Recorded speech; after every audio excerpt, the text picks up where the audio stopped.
Hola, este es el cuarto video de la serie y ahora vamos a empezar al fin a centrarnos en temas un poco más prácticos y no solamente teóricos. Y vamos a comenzar con los elementos más básicos en el sentido probablemente de simple, pero también en el sentido de fundamentales de nuestro modelo de diagnóstico y formulación de casos. Vamos a centrarnos en aspectos que tal vez son menos glamurosos que otros, pero si no los tenemos bien, como que todo el edificio se nos cae. Y tiene que ver con la construcción o co-construcción del motivo de consulta y aspectos de la alianza terapéutica. Bueno, eh, algún par de datos como introductorios. Hay distintos nombres, pero desde todos los modelos terapéuticos hacemos una diferencia entre lo que algunos llaman la queja inicial y el motivo de consulta co-construido. La queja inicial son los síntomas y los problemas que trae el paciente en el minuto uno antes de dialogarlos con el terapeuta. Y el motivo de consulta co-construido lo vamos a definir como el objetivo terapéutico una vez que ya se ha puesto en relación lo que plantea la paciente o el paciente con el marco teórico, visión de la terapia y del cambio que propone el terapeuta. Entonces, en general va a haber un cambio, pero debe haber una relación entre una cosa y otra, o si no, estamos vendiendo algo que al otro no le va a hacer sentido. Y por otro lado, también como vimos en el video anterior de la relación yo-tú, en esta co-construcción tienen que estar por lo menos los dos agentes principales. En una terapia de adultos en general son dos. Una terapia con niños en general son más de dos, porque hay adultos también involucrados. Entonces, por ejemplo, eh, para uno de mis profesores de terapia Gestalt, siempre el motivo de consulta co-construido involucraba un acuerdo en trabajar las polaridades centrales del paciente. Porque él decía que este era el tema fundamental al final, como el núcleo de la neurosis, entonces otros temas iban a ser muy superficiales o no tan importantes. Entonces siempre dialogaba con el paciente para plantear y para hacer la relación entre los síntomas y algún conflicto de polaridades, que significa un aspecto que la persona rechaza de sí mismo o de sí mismo. Bueno, el punto es, más allá del marco teórico, si uno trabaja desde la Gestalt o no, que hay una diferencia entre la queja inicial y el motivo de consulta co-construido entre los distintos actores que van a ser parte del proceso de terapia. Y ese motivo de consulta tiene que ser coherente con ambos actores. Tengo que poder trabajarlo, me tiene que hacer sentido y también tiene que hacer sentido al paciente.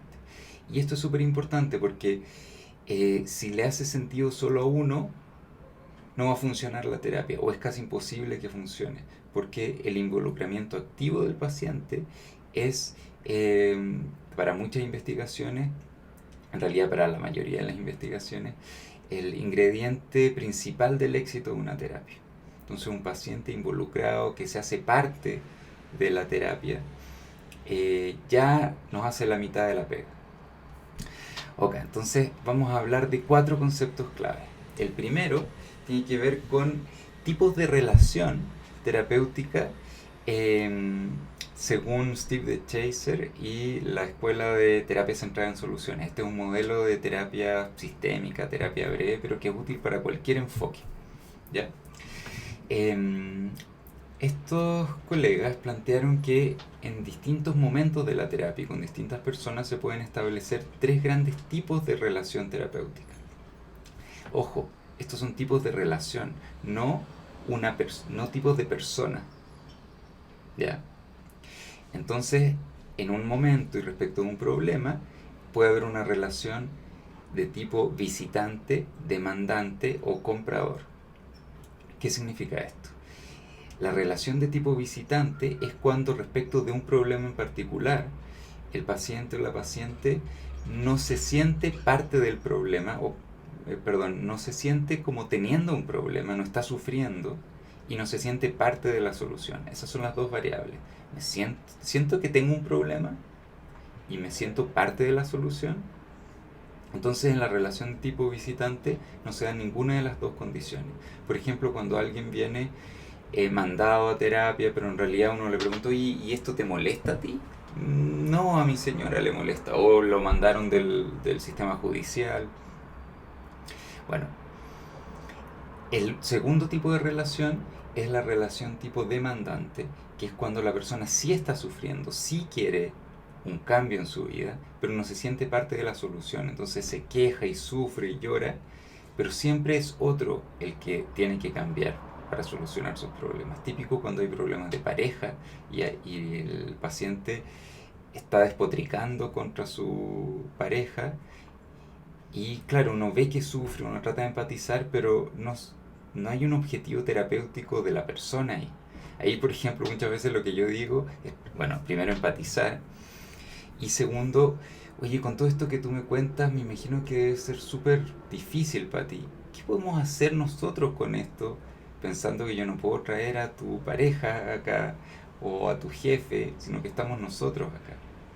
Esa es una forma de traer el problema desde allá a acá en la relación, en lo que podemos hacer nosotros. Y hay otras estrategias también, pero ese es un ejemplo. Y el tercer tipo de relación es de comprador, entre comillas, y es cuando la persona siente que tiene un problema y se siente parte de la solución. Entonces, por ejemplo, alguien dice, no, pucha, esto me ha traído en problemas con mi pareja, pero en realidad yo creo que yo tengo que cambiar porque siempre como que me guardo las cosas y después exploto. Entonces, claro, después ella se enoja, pero, pero lo que me interesa es poder aprender a controlar mi rabia o hacer algo con eso. Entonces ahí la persona ya está poniendo como locus de control en él o ella.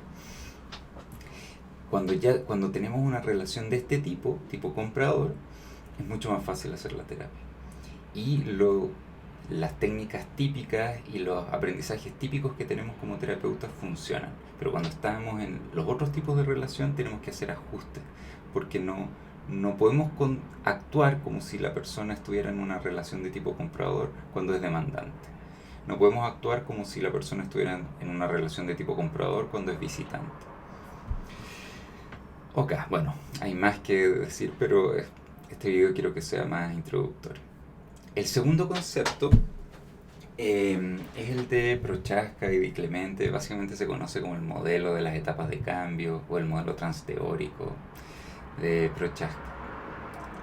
Y lo que plantea es que en muchos procesos de cambio la persona pasa por varias etapas que se pueden distinguir una de otra.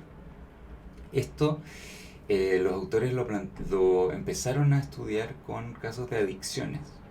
Y tal vez en esos casos es más simple de ver, pero lo han aplicado con muchos otros casos y es útil en realidad para cualquier terapia, aunque uno no sea tan rígido con las etapas.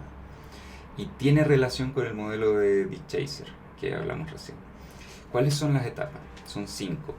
La de precontemplación, contemplación, preparación, acción y mantención.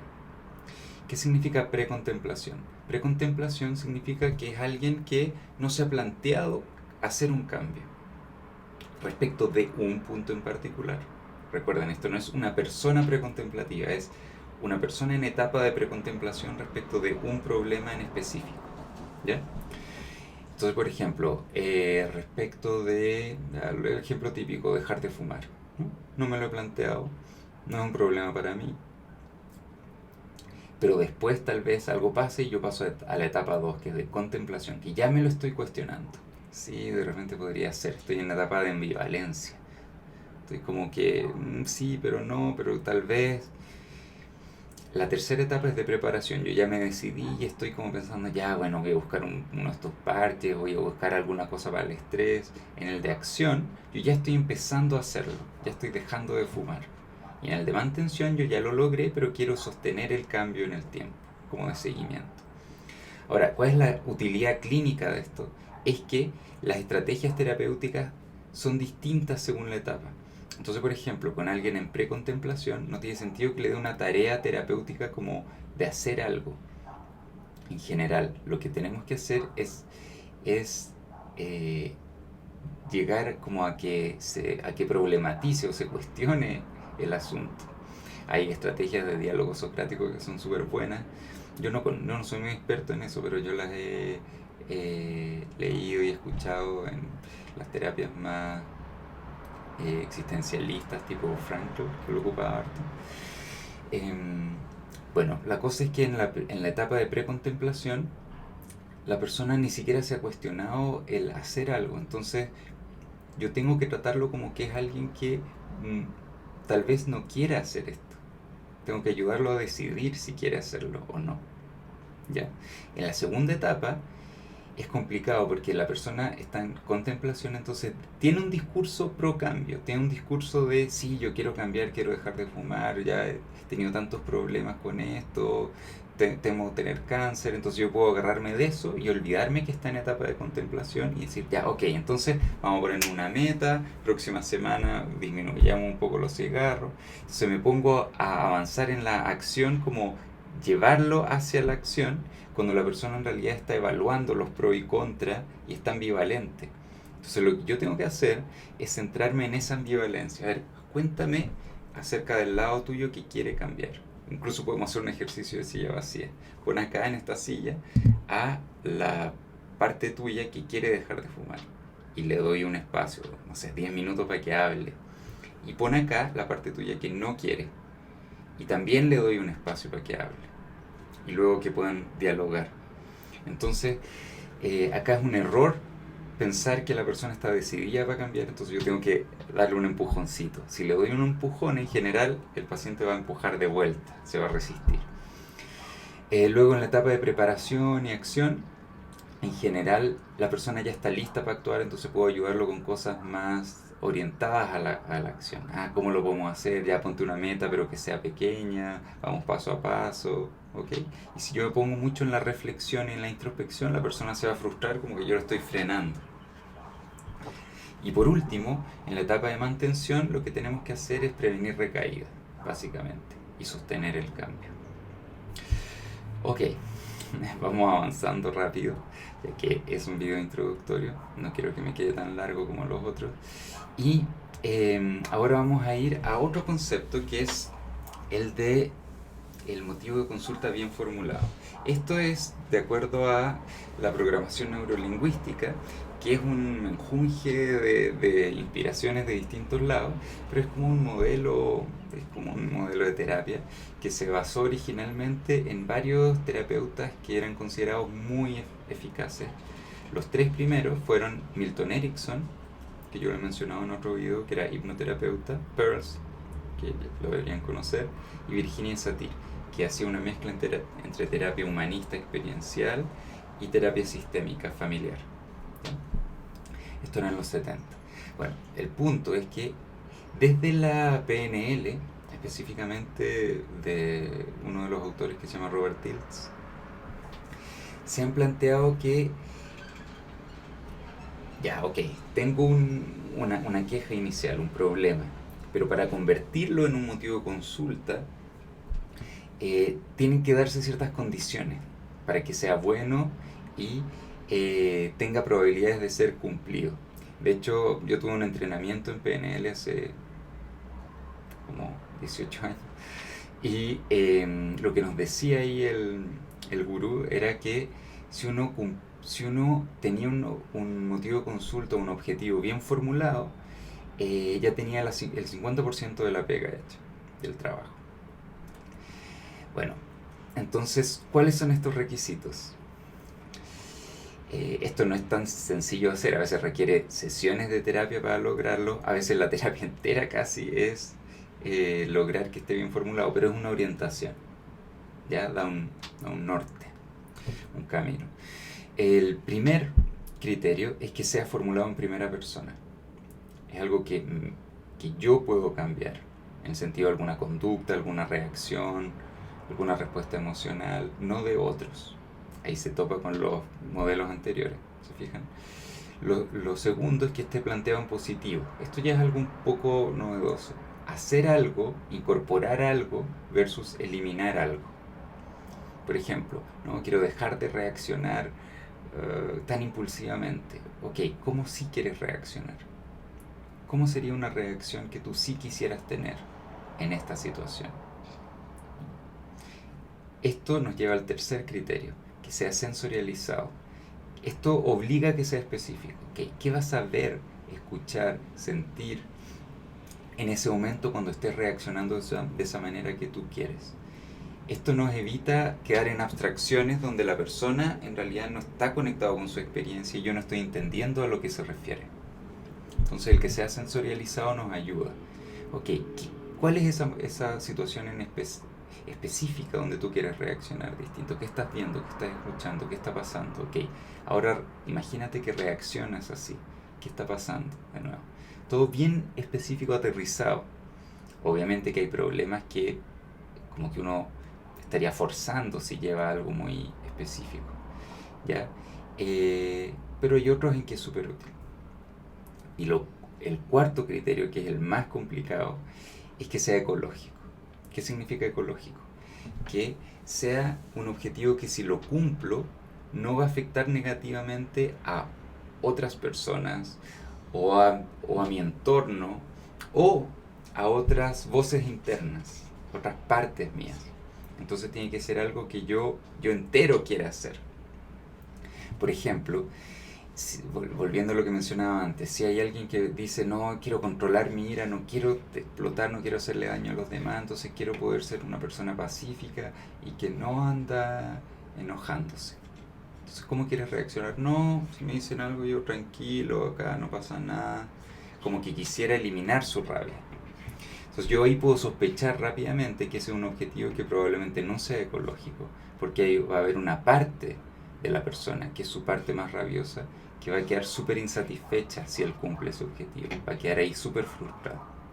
Entonces, no, probablemente vamos a tener que chequear, a ver cuán ecológico es ese objetivo. Ok, conectémonos con la parte tuya que siente la rabia, dialoguemos con esa parte. ¿Qué le está pasando? ¿Acepta este objetivo? ¿Queda conforme si tú no expresas nada de rabia nunca y eres siempre amable con todo el mundo? ¿Cómo podemos hacer que esa parte que sí siente rabia y que tal vez tiene ciertas necesidades esté de acuerdo con este objetivo, esté colaborando con nuestro proceso terapéutico? ¿Ya? Entonces, este criterio cuarto, que parece como sencillo, abre muchos caminos. Y buena parte de la terapia puede ser tratar de cumplir ese cuarto criterio. Y hay una segunda parte que me pareció bien interesante cuando lo aprendí, también hace como 18 años, y que se centra en esto de la ecología y habla de que un objetivo para ser más cumplible tiene que estar alineado con 5 niveles lógicos. ¿Cuáles son estos 5 niveles? El contexto y el entorno. Tiene que haber un contexto que facilite o permita por lo menos el logro del objetivo. Un contexto material, un contexto cultural, un contexto familiar. ¿Se puede, ¿Se puede lograr lo que yo quiero en mi contexto? ¿Tengo que cambiar de contexto? ¿Ya? Esa es una pregunta que también abre discusión. Segundo, ¿cuáles son las conductas concretas que yo tengo que hacer para lograr mi objetivo? ¿Puedo hacer esas conductas o no? Este en general es el nivel más sencillo, pero ¿cuáles son? ¿Qué es exactamente? Luego, ¿tengo las habilidades para poder lograrlo? Tal vez necesito aprender ciertas habilidades. Por ejemplo, no sé, de expresión asertiva de mis necesidades. O de manejo de la ansiedad, o qué sé yo. Tal vez hay temas de habilidades que yo no tengo, entonces no puedo cumplir mi objetivo. O de reconocimiento de mis emociones. Tal vez no reconozco mi rabia y solo la reconozco cuando ya dejé la cagada, cuando ya exploté. Entonces, no puedo hacer algo distinto porque no tengo la habilidad de reconocer mis emociones antes de explotar. El cuarto nivel de los 5 es el de creencias y valores. Muchas veces los valores de la persona van en contra del cumplimiento de un objetivo. Por ejemplo, si yo inconsciente o implícitamente tengo el valor de que para hacerme valer tengo que golpear la mesa, mostrar mi fuerza, porque si no grito, no me van a escuchar, porque en mi familia el que gritaba más fuerte era al que atendían. Entonces es posible que yo ahora quiera ser muy pacífico y tranquilo, pero inconscientemente tengo ese valor de que la única posibilidad de ser escuchado en el mundo es gritando y ocupando la fuerza. Entonces ahí va a haber un choque de valores. Yo quiero una cosa, pero mi sistema implícito de valores y creencias me juega en contra de eso. Entonces no está alineado. Entonces tengo que trabajar a ese nivel. Y por último, a nivel de identidad. ¿Quién soy yo si cumplo ese objetivo? Eso también es algo que nos lleva a un nivel más profundo. Tal vez, para una parte mía, si yo cumplo ese objetivo voy a ser un pelele, un debilucho. Entonces yo no quiero ser una persona así. Un ejercicio que es súper simple y es útil para ver esto es decirle, ok, imagínate a alguien que logra actuar así, tranquilo, y visualízalo ahí frente a ti, o en la otra silla. ¿Cómo es esa persona? Descríbelo. Bueno, ese pequeño ejercicio de visualización a veces muestra que la persona tiene un conflicto con ser así. Ser el tipo de persona que logra lo que quiero lograr. Parece como contradictorio. Como la frase de Groucho Marx, que es no quiero pertenecer a un grupo que me acepte a mí mismo como miembro. Pero muchas veces ilumina un problema, ilumina un conflicto interno. Yo recuerdo una paciente, no me acuerdo si les comenté en otro video, pero que quería hacer cambios en su vida. Sí, creo que lo comenté. Quería hacer cambios en su vida para estar más saludable por una serie de problemas hormonales que tenía. Y eso implicaba ser como más estricta con la comida, con los ejercicios. Y cuando exploramos esto, ella se dio cuenta de que si lograra hacer eso como ella quería, iba a ser como una... ¿Cuál era la palabra? Iba a ser talibana. Tal vez los más jóvenes no conocen los talibanes, pero imaginemos que sea como nazi, como alguien así, cuadrado, como autoritaria, demasiado disciplinada como su hermano. Y ella no quería ser así. Entonces ella siempre se estaba forzando por ser de una manera, por actuar de una manera, pero no quería ser de esa manera. Entonces obviamente había una resistencia, un choque, y avanzaba y después abandonaba y mandaba toda la cresta. Entonces había un conflicto a nivel de identidad. Y una vez que despejamos eso y hablamos de cómo hacer estos cambios a su manera, no a la manera de su hermano, no a la manera talibana de su hermano, ya fluyó. Bueno, el último concepto que quiero mencionar brevemente es el de la alianza terapéutica. La alianza terapéutica que, bueno, tiene muchísima investigación y mucho escrito. Desde el humanismo están los primeros trabajos de Rogers, que ya lo hemos mencionado en otro video. Pero lo que quiero ilustrar ahora es que la alianza, tal como se ha concebido las últimas décadas, especialmente en el ámbito de la investigación y en los modelos como más integrativos, no específicamente humanistas, es que la alianza tiene 3 elementos. 3. Y nosotros en general nos centramos en uno. El primer elemento es el vínculo más afectivo y de confianza. Ese es el más básico, por lo menos en mi experiencia, que nosotros observamos. Pero también hay un segundo y un tercer elemento. El segundo es el acuerdo respecto de los objetivos y metas de la terapia. ¿Estamos remando para el mismo lado? ¿Estamos de acuerdo en lo que vamos a hacer, en lo que queremos lograr o no? Y esto es algo que no es obvio. Muchas veces los pacientes como que sienten que hay ahí como un quiebre, como algo como que no calza. Sí, pero creo como que mi terapeuta me insiste, como que me pregunta todo el rato cómo me estoy sintiendo, pero yo quiero que me ayude con esto otro. Como que hubiera algo incoherente ahí. Y el tercer elemento es el acuerdo o desacuerdo respecto de las tareas de la terapia. ¿Qué significa tareas? Esto no significa dar tareas terapéuticas, significa cómo vamos a hacer la terapia, cuáles son las actividades de la terapia, en sesión o fuera de la sesión. Entonces, de repente hay un buen vínculo en términos afectivos, de confianza, estamos de acuerdo en para dónde queremos ir, pero no en lo que estamos haciendo. Si mi terapeuta siempre me da tareas o nunca me da tareas, entonces yo no sé qué hacer en la semana para avanzar. O siempre me pide que le hable a una persona imaginaria en la otra silla. Me siento ridículo cada vez que lo hago.